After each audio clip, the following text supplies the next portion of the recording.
My name is Rina, Information Minister for the 91st Guild Government. And this is the order we're going to follow for this press conference. We are going to have our Guild President speak to you briefly. And after that, we shall have the question and answer session where we shall limit to only 5 questions. And I think that will be the close of it when we are done. After the questions, he's going to reply to all of them. And after that, we'll ask him to leave. Thank you very much. 105. Is it okay if we start? 105 questions. Okay. Yeah, can start. From there, maybe those. All right. I think let's have our Guild President speak to us. What?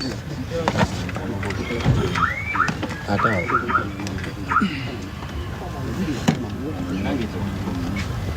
all. So we're starting with English, right?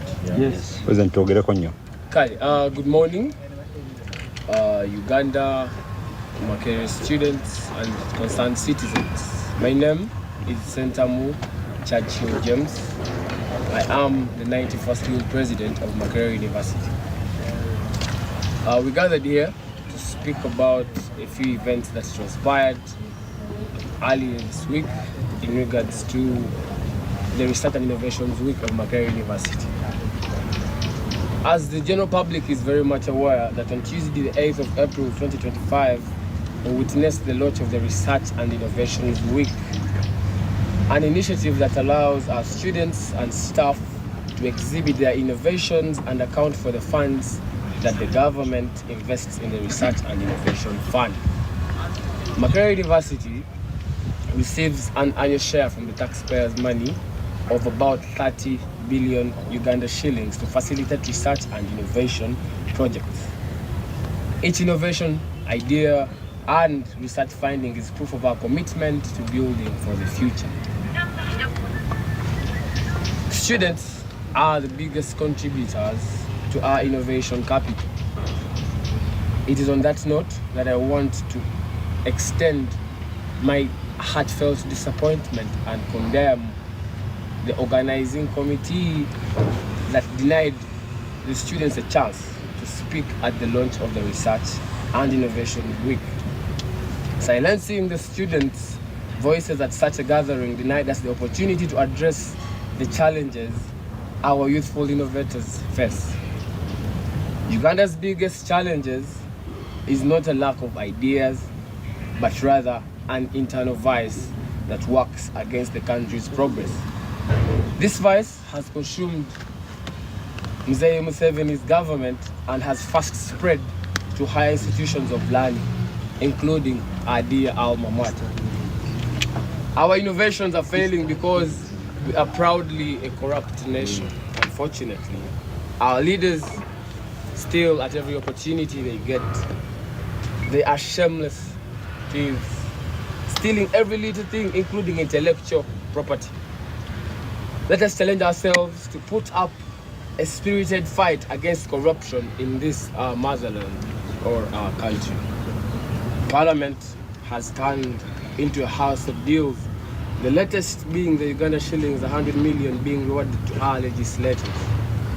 This money can help our innovators to improve their products and compete favorably on the global market. Let us work together to create a supportive ecosystem and unlock Uganda's innovation potential. Lastly, I want to clarify on the photographs circulating on social media of me and Mzee Museveni. These pictures were taken while I was on my official duty as Guild President.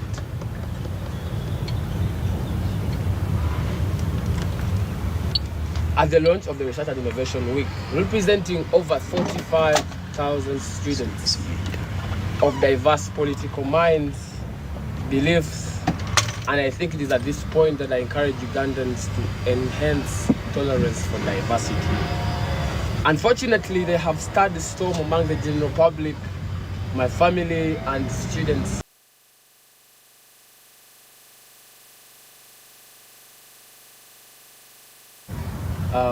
Subsection 3 of the Constitution of the Republic of Uganda, which vests executive authority in him to be responsible for the welfare of the citizens and safeguard the constitution and laws of Uganda, among others. Ugandans must know that in hierarchy and the tree of administration at Makerere University, Mzee Museveni is a visitor on top of the chancellor and the chairperson for the university council.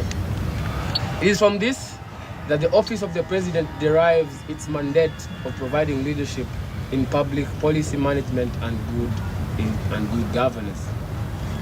It is my line of duty to account, follow up, and question Mr. Museveni's day-to-day business, because the power is in our hands to do so, not only as a student but as a guild president in regards to Makerere University.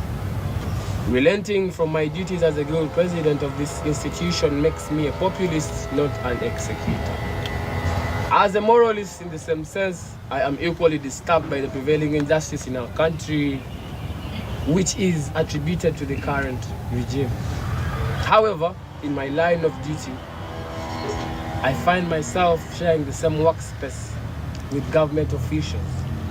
Lest we forget, I am guild president because of the will of God and that of the students of this great university who are my electorate. That means I must put students' interest above my personal and political beliefs. I urge the general public not to blame or condemn my family, especially my father, Mr. Nyanzi Fred Sentamu, for my actions as a guild president.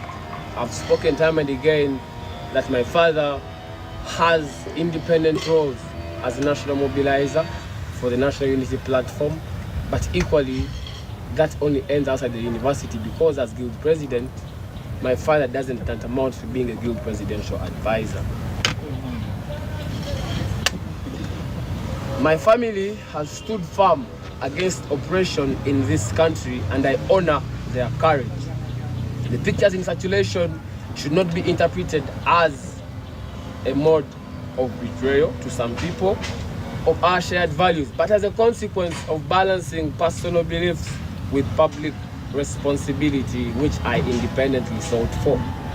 When I took up this responsibility, I was well aware of the burdens that were to come along with it. Therefore, I remain committed to the values of truth, justice, and servant leadership.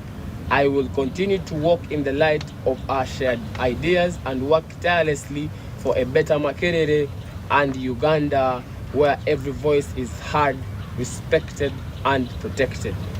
We build for the future. Let's get hard for God and my country.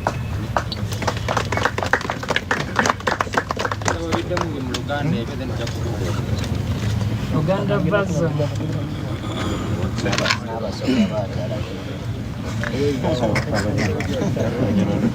Basoka temutusaba olusoga namala tusaba olusoga ngere mu Luganda